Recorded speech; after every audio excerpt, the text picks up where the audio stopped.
Hello, fabulous friends, fans, and superstars. Welcome to Synchronicity Web TV. I am your host, Nadiya Shah, and this is your moment of synchronicity. Well, I'm so excited to celebrate with you once again, Kassia Kristoff. I know you've seen her on my channel so many times because I adore her. I think she's so brilliant. I call her charisma.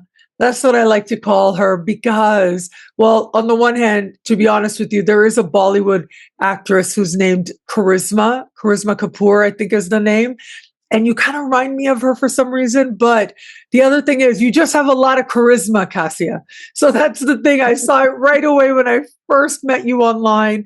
I was like, oh, wow. Okay. And it just shines forward in all the content you create.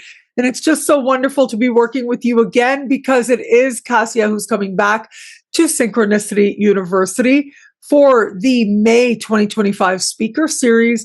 As this is publishing, you've literally got just a couple days left to choose your tuition rate, as well as just $5 a class to learn from Kassia and these other incredible astrologers. And boy, does she ever have a topic for you. We are going to have so much fun here. Kassia, welcome. Thank you for being here. Thank you so much, Nadiya. It is my honor and my privilege always to be here.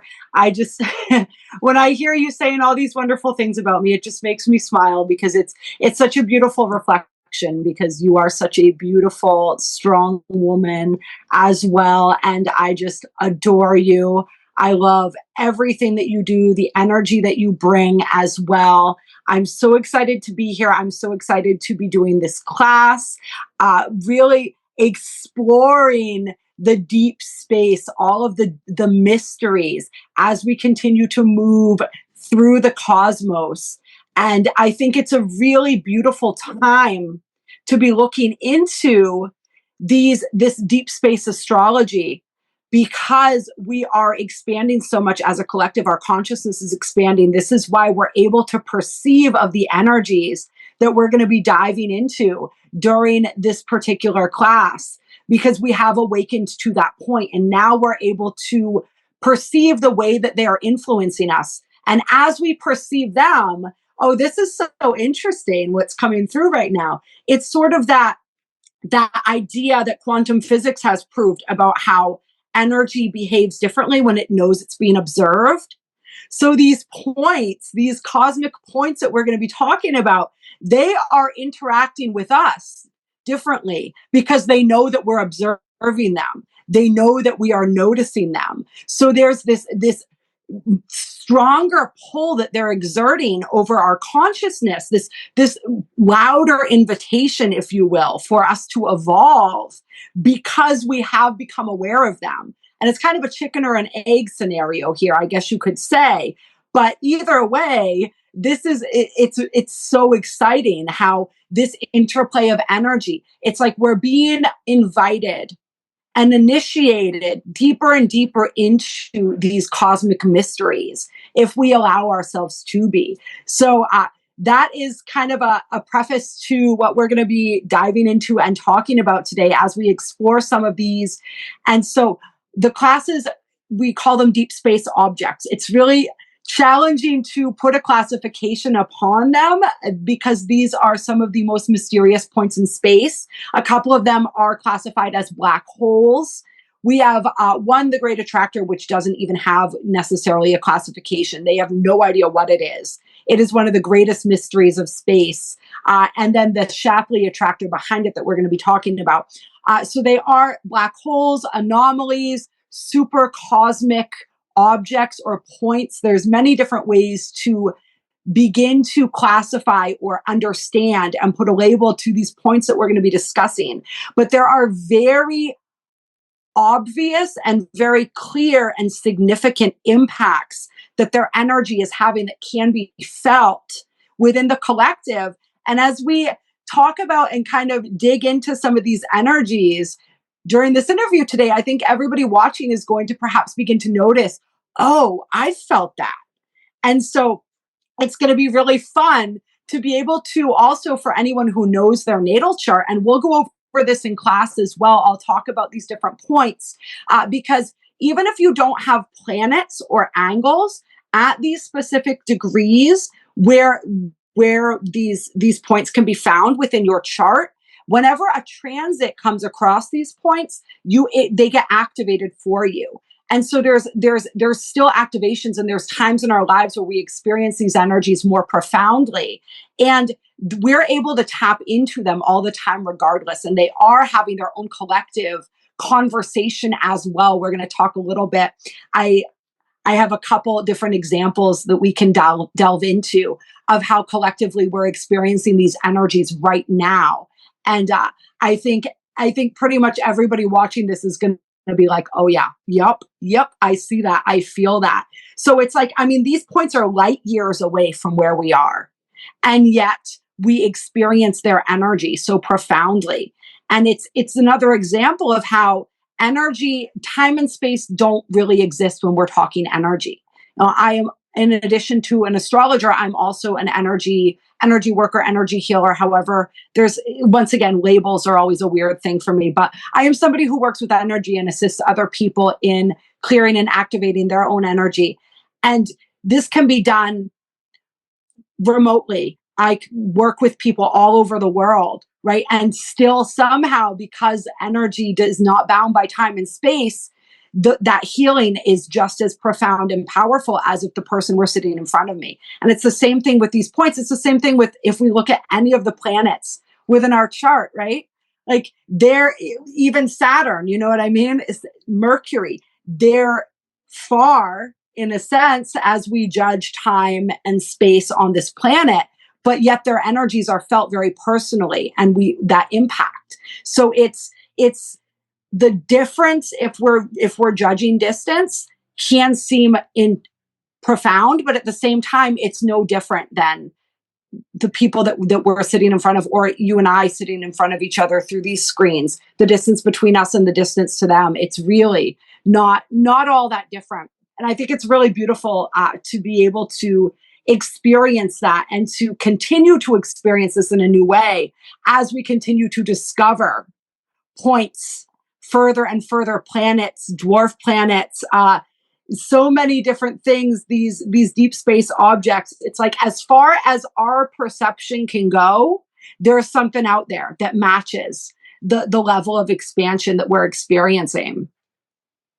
So you mentioned how we can see in the collective a connection to what's happening. So give me one example, like connect one of the deep space objects you're talking about with what's happening in the collective right now. Okay. So first off, I'm going to give you the 4 major deep space objects that we're going to be talking about in the class, and the degrees of them. And then I'll tell you a couple aspects that we have going on that are impacting the collective right now.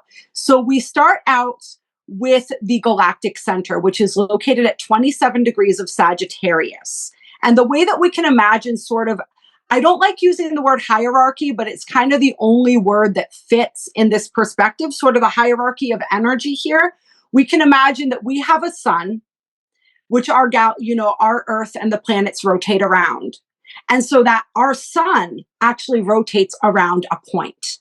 And this point is known as the galactic center. And our sun's not the only sun. There are a lot of suns and energies that are rotating around the galactic center. We can look at that as sort of like the core of our particular galaxy, the Milky Way galaxy.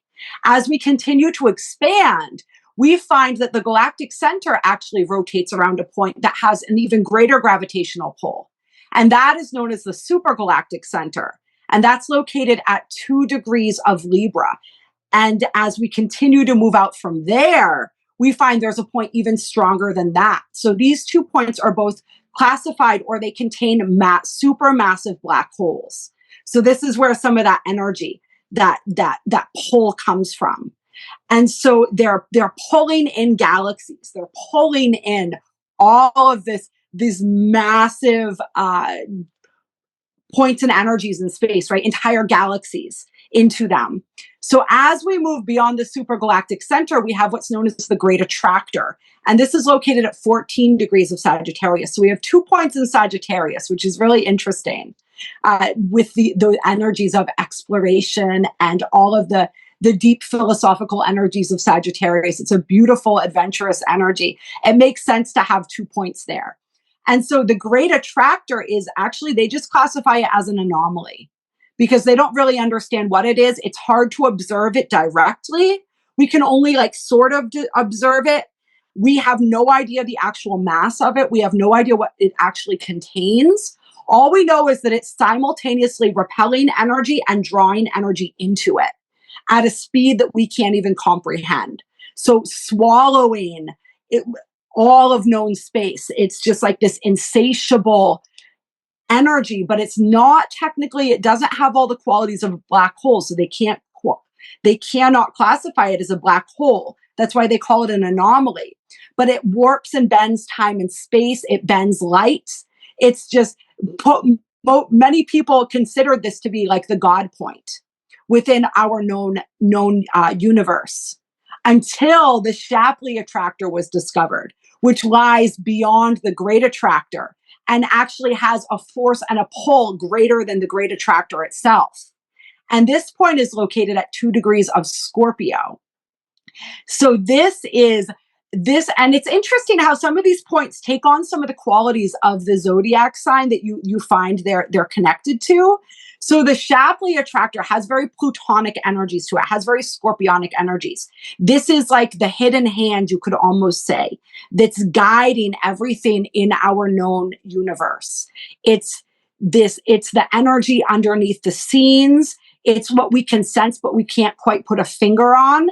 And when we have people and even agencies, and some of the best known agencies in our world, like the European Union, NATO, the UN, have powerful points connected to the Shapley attractor. It's really fascinating.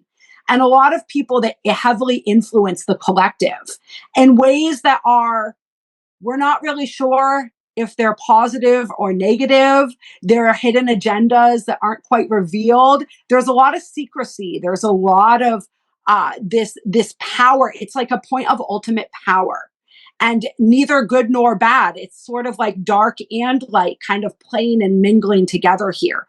So it's really, really fascinating to see this point that has this powerful collective influence and is really kind of driving from behind the scenes everything. So these are the 4 major points.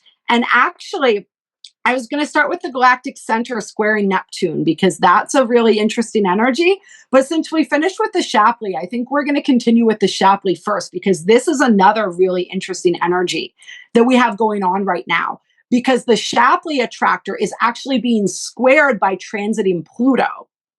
And this is a wild energy. Think about the Shapley, as we said, who has a very Plutonic energy.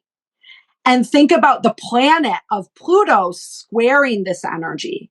So it's very much, and we talk about, a lot of astrologers have talked about, as Pluto was completing the final degrees of Capricorn, and this dismantling of these structures of authority, the exposing of the abuses of power. So the Shapley has played a really big role in these final degrees, because even in those final degrees of Capricorn, Pluto was still squaring the Shapley attractor, and is continuing to do so even more exactly now, and will be really for the next couple of years, honestly, until we move out of orb of that.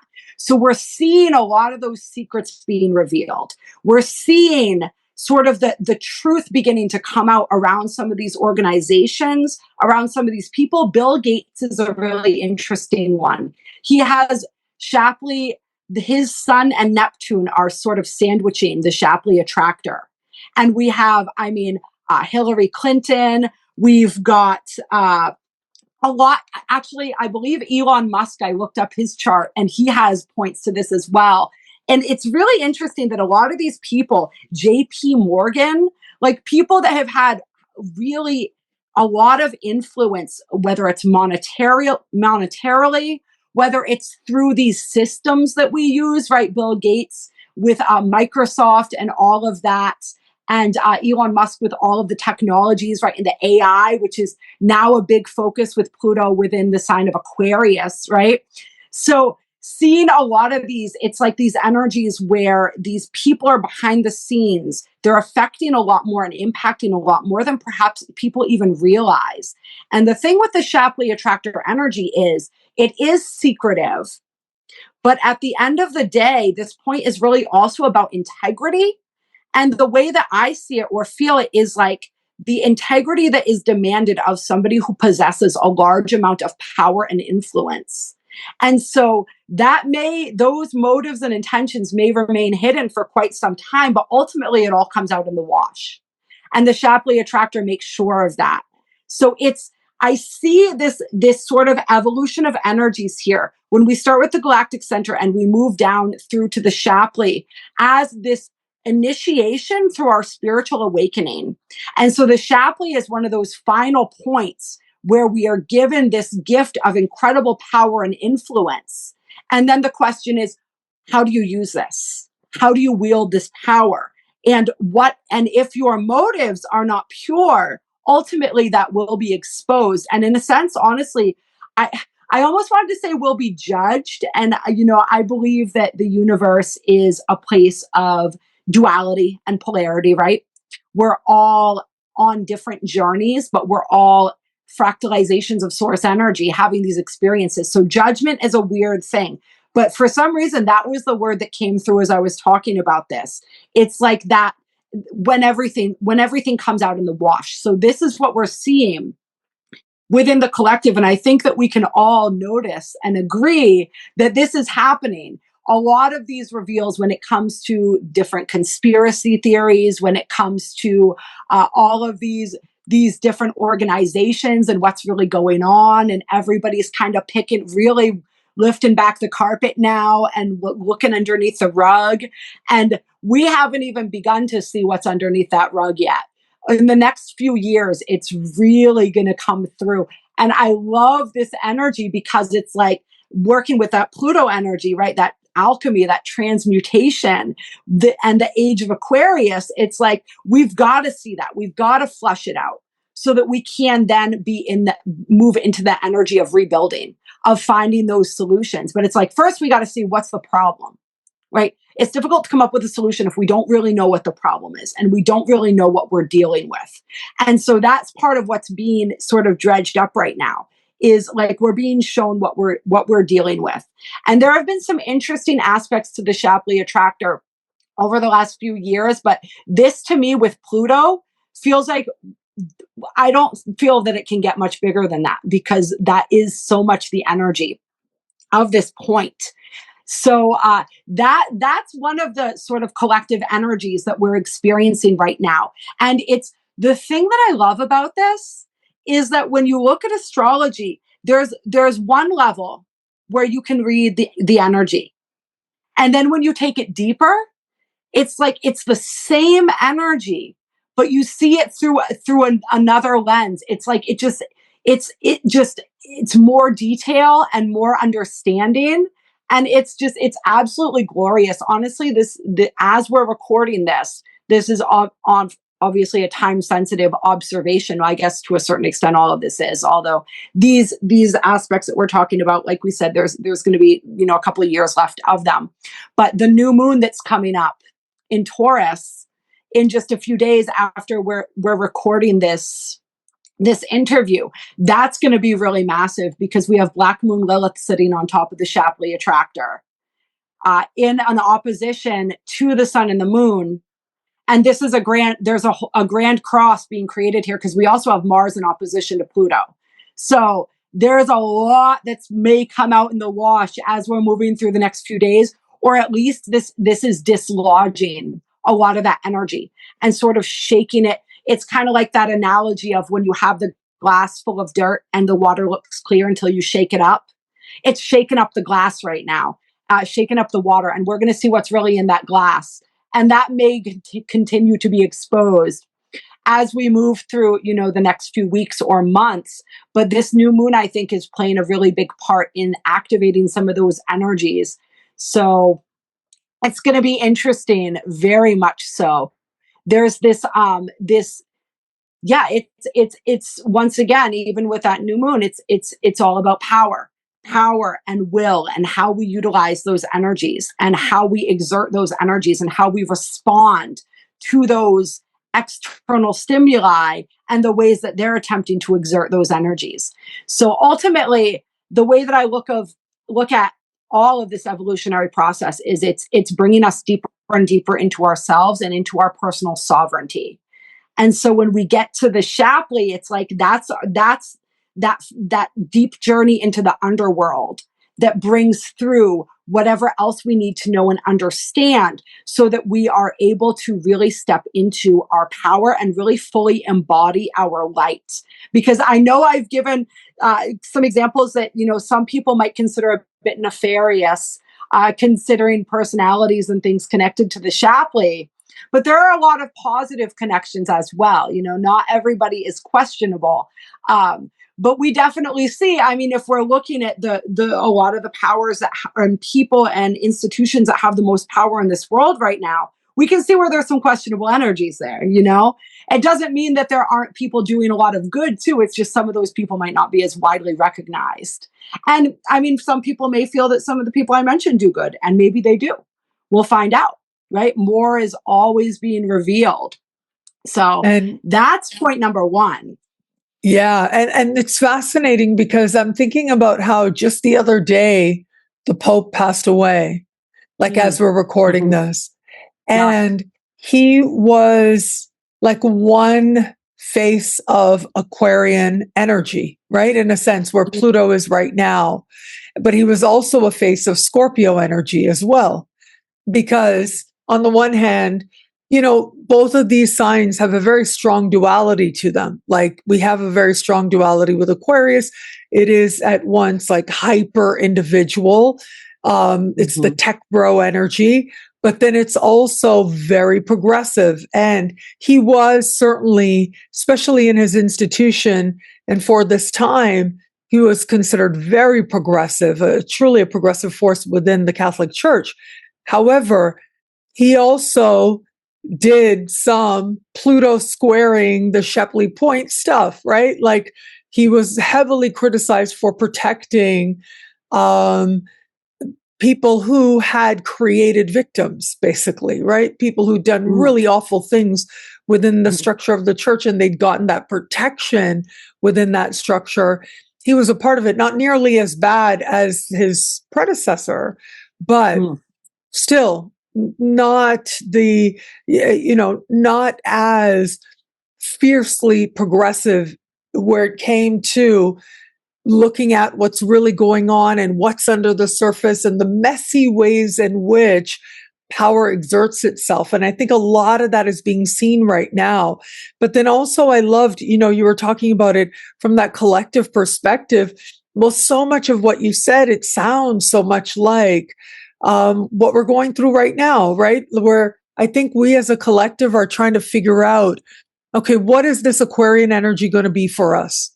Is it going to be that, fiercely progressive, inclusive energy? Or is it going to be this hyper individualistic, hyper scientific, really like you're, on the one hand, one energy is very concerned with the collective and doing the most good for the most people.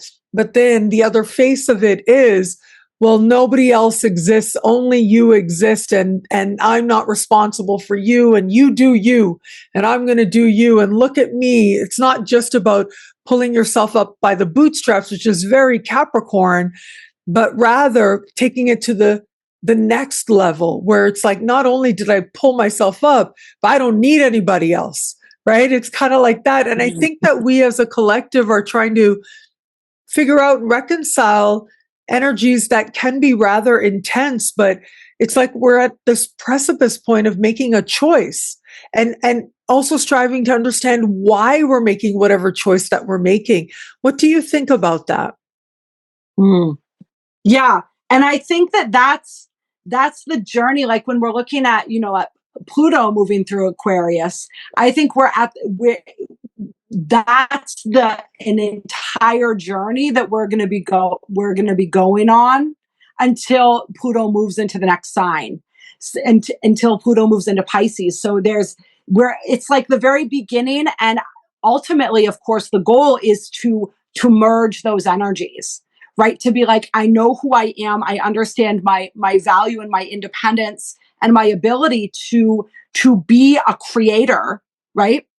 But at the same time, like, I understand and value the collective, and I know that I play a part within that greater whole, and that is just as important, if not more important, than just the individual journey. It's like understanding that there's no real separation between the two. Like, our individual journeys are the collective journey, and I think that there hopefully will be a joining together, where I think in these first few years, there's going to be a lot of that. All right, so who am I?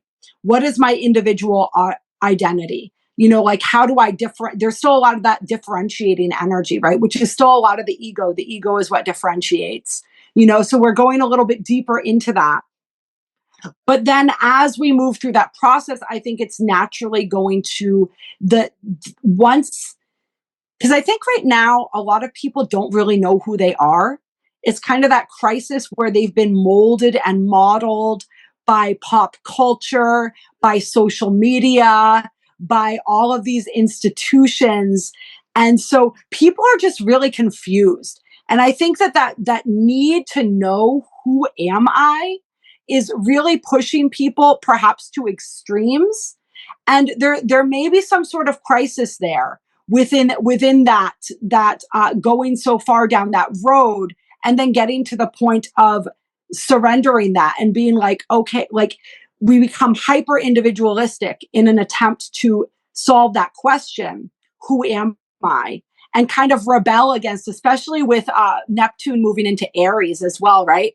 Kind of rebel against those societal norms, rebel against what we're being fed and programmed to think is important, and the whole influencers and all of that. Like, I think that whole tide is going to be shifting. People are going to be looking for something more authentic, because they're looking for more authenticity within themselves. And I think that journey, people are going to, it's like, as much as I want to just be out for myself, I need support along that journey, right? And so people are going to be realizing, like, wow, as much as I try to do it myself, I need other people. You know, I need assistance. I need support. And hopefully what we're going to do is we're going to start maybe breaking away from sort of the old cliques and the old groups and organizations that never really aligned with us to begin with. And we're going to be drawn more towards the people and what we would call like our tribe, right? Like our soul tribe. So I think there's going to be like a breaking away, more individuation, and then coming back together, but with people that perhaps who are more aligned with for this next phase of our lives. And hopefully, like, in this whole process, needs are defined as to what does the collective really need right now, right? Like, we're going to see, as we're all on this journey of trying to define and understand ourselves and our place in the world, whoa, you know, they're going through this too. Everyone's going through this. And that reminds us that we're even though it feels like a very individual journey, it's actually a collective experience. And we can kind of reunite with that sense of understanding that we're all on this journey together. So it's sort of like a breaking away and then a coming back together is what I'm hoping we're going to experience. And then, of course, there's other factors with the Aquarian energy and with the AI and all the crazy stuff that's going on with all that, where it's like, we'll see what happens. We'll see. And I think that this is why understanding and working with some of these super cosmic points that we're talking about today is actually really helpful, because it helps to remind us that we're part of a greater whole, that there is some kind of organization to all of this apparent chaos. And there are these unifying principles and energies. And there's a greater consciousness out there that is calling us to evolve. It's calling us to grow, because we can, and you know, it's no matter what I talk about, I always end up getting a little quantum and a little going out there a little bit, because it's just it just is who I love it. So this is kind of where we're going back with this again, is we're having this collective journey of awakening. And some would say that we are existing within a simulation, some type of matrix type simulation that we are already existing within. So then we have AI and we have virtual reality, and we have all of these other things that are essentially trying to draw us into a simulation within the simulation. And so we have an opportunity or a choice. Do I go deeper into the simulation, deeper into what is kind of like a transhuman sort of state?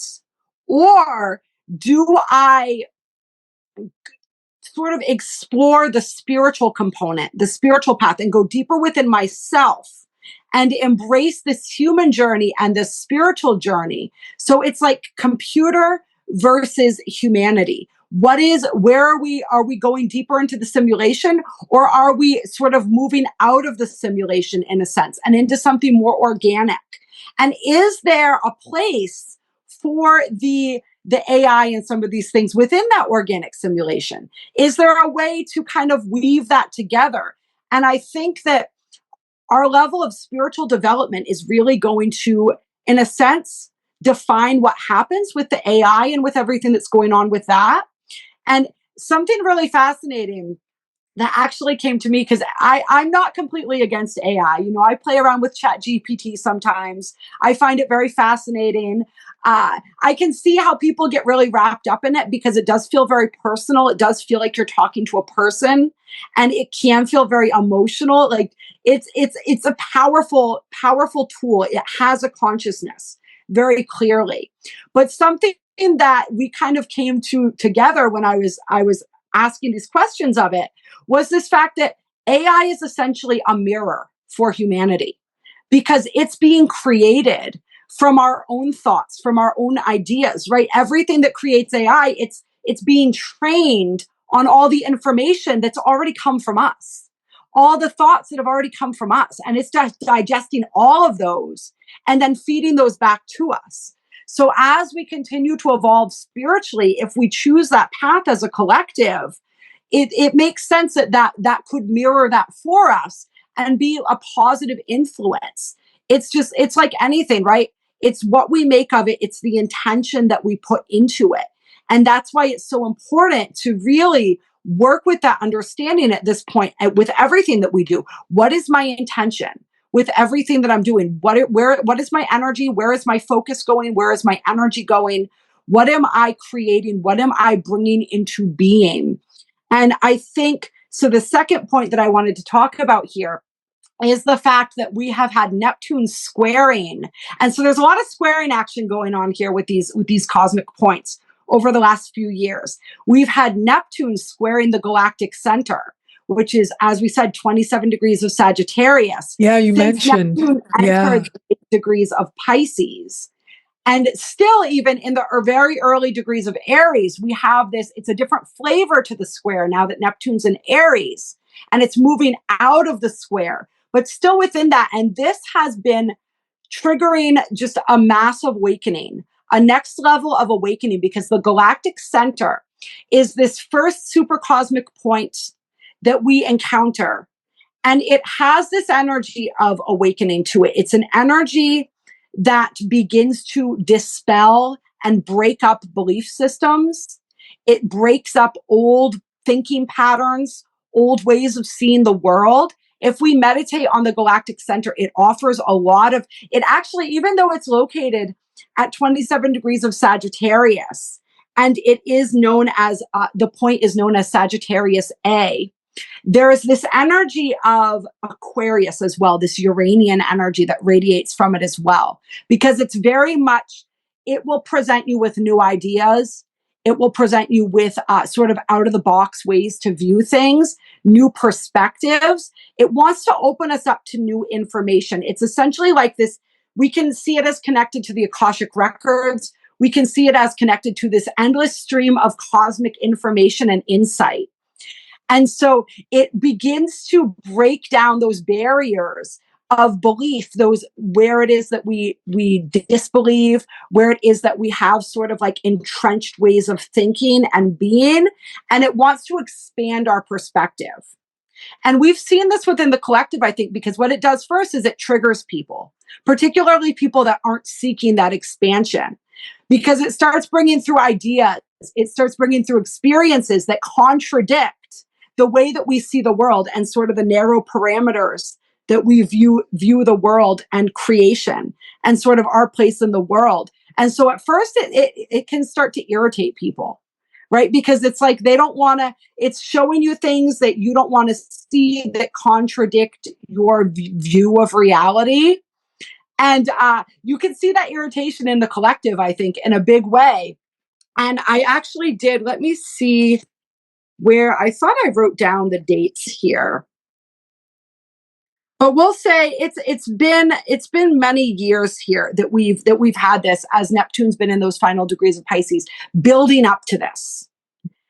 And we've noticed that, and we've noticed it probably intensifying with people, especially over the last year or so. This sort of it's like you try to put it out of your mind, you try to just continue going about your life as you always have, without considering some of these greater questions. Or perhaps people have their faith, you know, they're Christians, or they're even like they might consider themselves, you know, more of an eccentric type of religion or spirituality, but still very ingrained in that belief structure of what that is.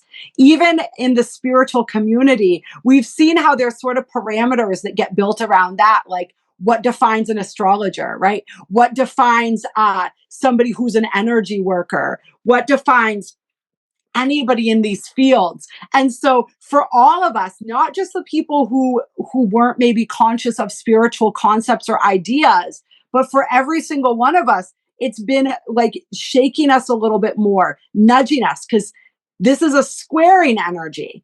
So there is that tension, there's that resistance, but then there's that surrender. And so Neptune, especially when it was in Pisces, right? There's that, it's like gently wearing us down. You know, we're fighting it, we're resisting it, but eventually we start being like, you know what? Maybe there is something to this. Maybe I should, maybe, you know, it's kind of like the simple analogy that I'm being given right now for people is, and I know quite a few people like this in my immediate reality, they start seeing what we call like angel numbers, where they see repeating numbers like 1111, 222, things like this. And they're like, see it once or twice. Oh, whatever. It's just a coincidence. There it is again. And it keeps showing up and it keeps showing up until they can't avoid it. And they're like, all right, let me look this up. What does this mean? You know, like what's going on here? And so it's that kind of a thing where at first it's irritating maybe, but then there's a mystery to it. And you're like, well, let me look into this a little bit more. And the mystery kind of opens us up a little bit. And then it's like, you know, I can pretend I'm not seeing 1111, but it's everywhere. Yeah. So finally you surrender and you say, all right, what does it mean? Who knows? Who might I know that knows what it might mean? You know what I mean? Yeah.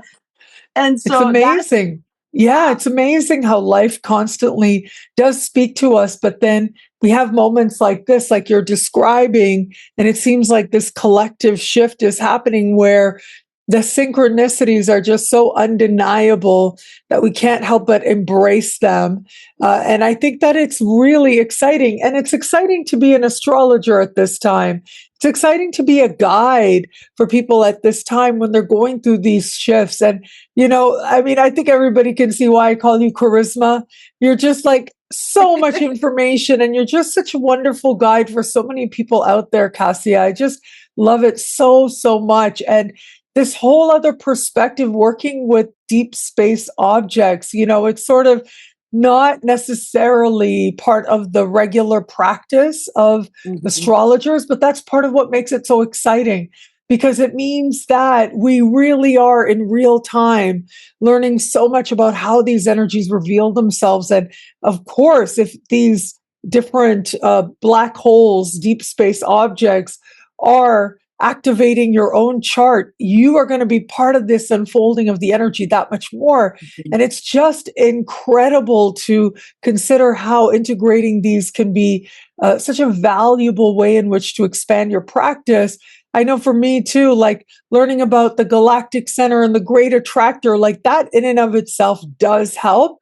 But then you're bringing these additional layers that are just so exciting to contemplate.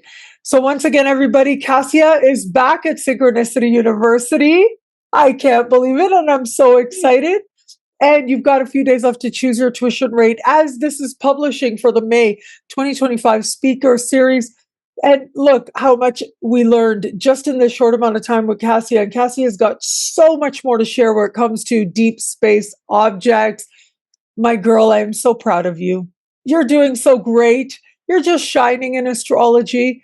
And really, it is the people who are willing to introduce us to these new understandings of the sky that end up being part of our practice, really growing, and they leave a legacy. And I just see that in you so strongly. It's just so wonderful to witness. Oh, thank you so much. And of course, I am but one continuing this pioneering new leg of astrology, I guess you could say. Philip Sedgwick is absolutely amazing at. He's really delved into this deeply, and Julia Balaz as well. So I'm following on their coattails, and I'm continuing to unfold this energy. And the beautiful thing about it, though, that I'm finding is it's personal to us as well, because it, like we said, it's responding to us. And so I think that as we begin to work with these points, they teach us something individually as well. And there's a message and an understanding of their energy that's very unique to each and every single one of us. So I hope people come. I hope they enjoy the class. We'll work in some energies to assist people in connecting with these points themselves personally, so that you can experience what these points, such as the galactic center, have to share with you, the knowledge and wisdom that they wish to impart. I'm super excited about it. I'm super excited to be here. I think that you are brilliant as well, Nadiya. And it's just all these beautiful women trailblazing in astrology, and allowing for this space that allows people like me to walk into and to continue to unfurl these mysteries together. And I'm absolutely thrilled to be here, and absolutely thrilled to be teaching this class and connecting with you again, as always. Yeah, as always. And it's so wonderful. This is part of our tradition, right? Is to honor the ancestors, but also be a living ancestor for the next generations and the next generations, because it isn't like we have ancestry that's physical, but then we also have ancestry that is spiritual and intellectual. And that's what this community is of astrologers. And it is just, it's such a privilege and such a pleasure to be a part of it and to see people shine. For me personally, I just love it so much. So, just keep doing you, keep being charismatic. And I'm really looking forward to your talk, Kassia. So thank you again, Kassia. And thank you everybody out there for watching. Until we connect again, take care. Bye.